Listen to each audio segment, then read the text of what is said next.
Monsieur Marchand, donc le contexte économique est difficile. Quelle solution préconisez-vous pour permettre à Saumur de se développer? Effectivement, à Saumur, comme en France, le contexte économique est difficile et ça ne date pas d'hier. La crise est passée par là et elle perdure, même si on sent quelques frémissements, suivant l'expression consacrée. Alors que peut-on faire?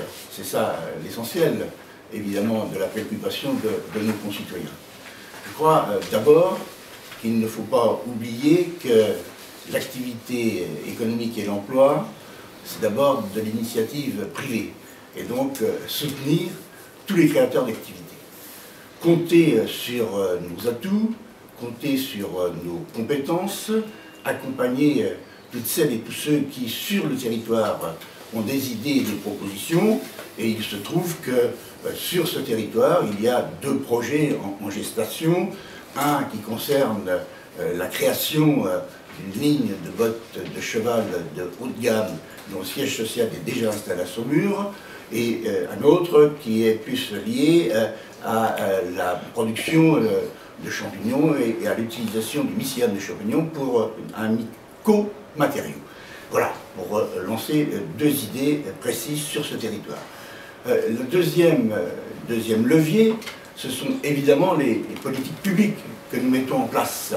Les politiques publiques qui doivent-elles toutes concourir à l'emploi, qu'il s'agisse de l'urbanisation, de la rénovation de l'urbanisation, qu'il s'agisse de l'accessibilité, le problème de rénovation de trottoirs, ou qu'il s'agisse tout simplement de la transition énergétique avec le diagnostic thermique que nous proposons pour la ville de Saumur. Quelqu'un souhaite interroger M. Marchand sur le sujet, sur des précisions peut-être? Non. Monsieur Morino, quelle solution pour vous pour développer l'économique? Il est tout d'abord vital de donner envie de vivre à Saumur en centre-ville. On a observé une satellisation de l'activité commerciale qui s'est ajoutée à un dépeuplement de Saumur pendant que les communes périphériques maintenaient ou développaient leur population. Il est important, et ce qui rend après la situation du centre-ville un petit peu délicate. Donc il faut absolument donner envie de vivre à Saumur. Pour cela, bien sûr, nous essaierons de poursuivre le réaménagement par des aménagements urbains utiles, adaptés et surtout financièrement supportables. Puis, c'est un des axes de notre travail. Nous aiderons également la rénovation des logements et la construction de logements neufs sur la ville de Saumur pour aider les équipements qui fourniront de la production d'énergie douce par les logements. Tout cela, bien sûr, après une évolution que nous espérons au niveau national sur l'utilisation de l'énergie électrique produite par les particuliers sur place.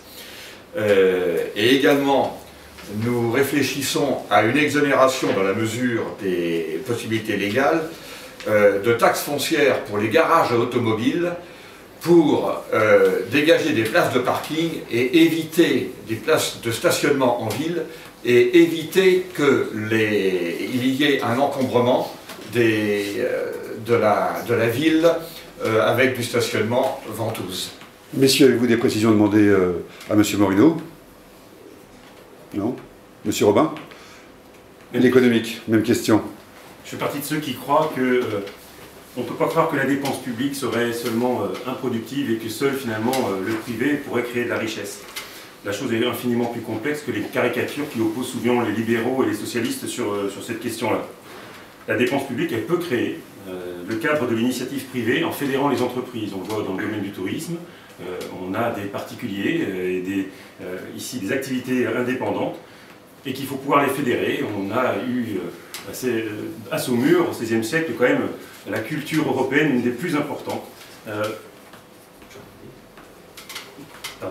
Dans le domaine du médico-social, utiliser aussi les dispositifs réglementaires de formation et de l'emploi. Toutes ces actions doivent s'appuyer sur les forces du territoire.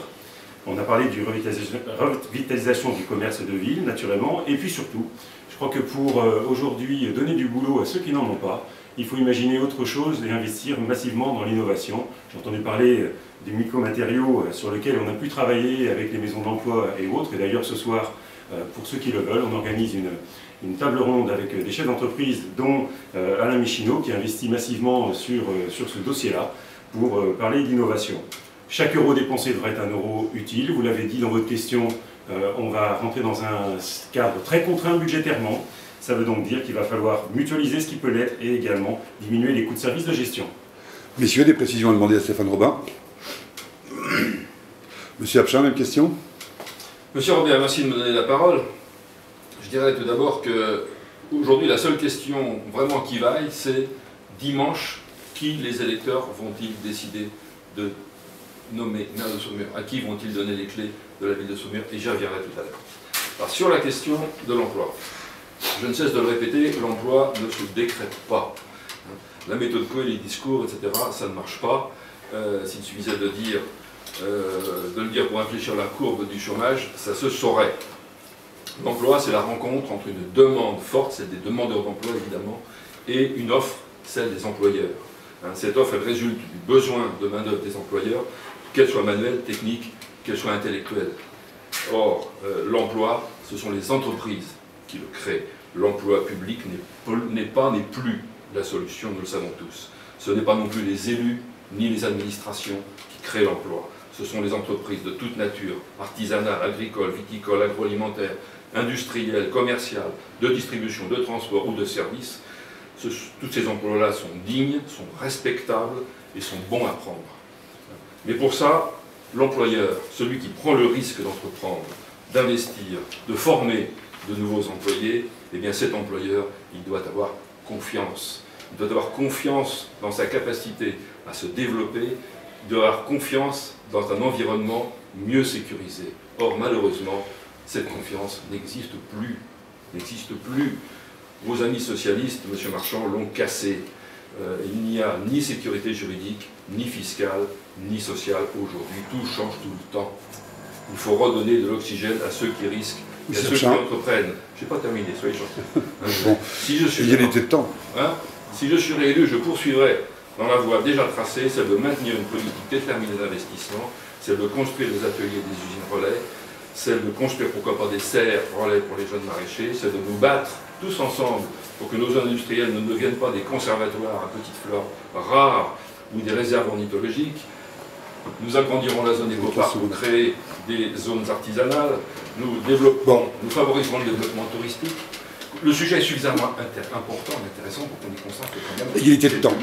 Et qu'il était de temps. Donc je laisse maintenant à M. Marchand 15 secondes s'il le souhaite sur le sujet, ou vous interroger peut-être.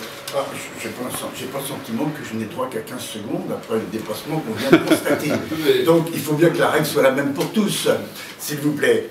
Et donc j'en profite pour effectivement non pas répondre à M. Abchin, mais dire tout simplement que aujourd'hui cette ville est dans un état de difficulté, et en particulier son centre-ville, et que la municipalité qui l'a animé pendant 6 ans n'y est sans doute pas pour rien. Notre volonté partagée avec Jackie Goulet de redynamiser ce centre-ville, de faire en sorte que la relation avec les commerçants soit une relation de confiance et de partenariat, nous paraît une des clés pour pouvoir réussir. Et puis, deuxième élément, puisque je n'ai pas pu compléter mon propos sur la transition énergétique et le diagnostic thermique, rendre à César ce qui est à César, c'était une idée, une proposition de la Jeune Chambre économique en 2010. Cette action n'a pas été conduite puisque la collectivité n'a pas accompagné la Jeune Chambre économique à ce moment-là. Voilà, tout simplement, les responsabilités ne sont pas uniquement des responsabilités au niveau de l'État, il faut aussi assumer ses propres responsabilités au niveau local. Monsieur Abchin, sur le sujet de la Jeune Chambre économique. Sur le sujet de la Jeune Chambre économique, non, je n'ai pas de remarque particulière, mais ce que je voudrais quand même ajouter, c'est que l'emploi, même si nous en parlons tous en tant que candidats à la mairie, c'est une compétence de l'AGO. Il ne s'agit pas de se cacher derrière son doigt, mais c'est une compétence qui regarde l'ensemble du territoire. Et aujourd'hui, cette compétence, on doit l'étendre à l'ensemble du Grand Saumurois, parce que l'emploi est mobile.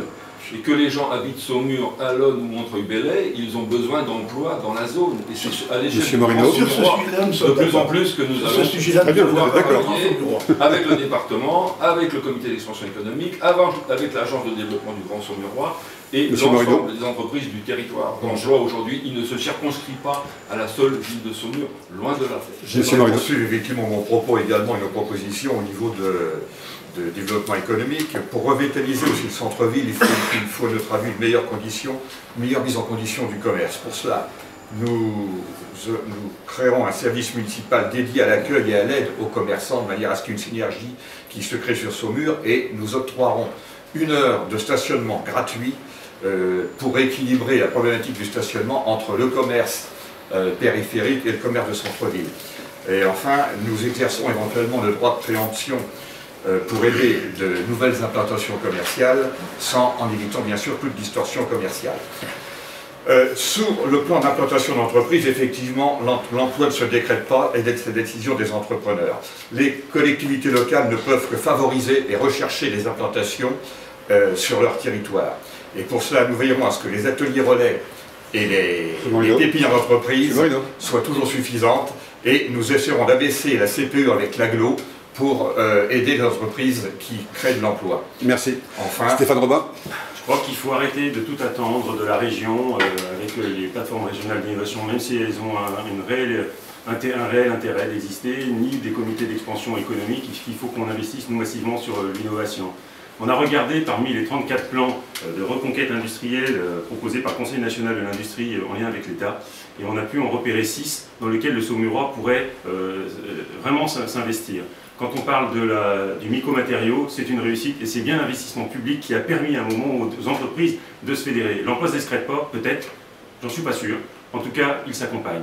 Dans la situation où se trouve notre pays, dans la situation où se trouve le Saumurois, le grand Saumurois, effectivement, l'emploi ne se décrète pas, mais il s'accompagne. Et les politiques publiques que nous mettrons en place, ils participeront, parce que c'est aujourd'hui, sachons-le, la totalité de l'investissement public sur le territoire est en majorité sur la responsabilité des collectivités territoriales, 70%.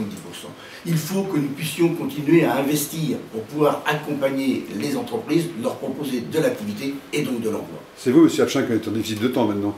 C'est vous qui avez déficit de temps, n'hésitez pas. Très bien, mais écoutez, merci de m'en redonner un petit peu. L'emploi sur le territoire, c'est aussi et avant tout l'emploi existant. Les entreprises qui sont là et qui ont besoin de s'étendre, de se développer, il est nécessaire d'accompagner. Je suis parfaitement d'accord avec cela. C'est ce que nous avons fait pendant 6 ans, en aidant certaines entreprises qui avaient la tentation de partir ailleurs parce que revendues à un autre groupe, eh bien, d'aller s'installer ailleurs. Or, il est d'abord, avant tout, indispensable de sécuriser l'emploi sur notre territoire et de le conserver. Nous l'avons fait pour Unilopan, nous l'avons fait pour Picharbal, et nous continuerons bien sûr à le faire. Merci.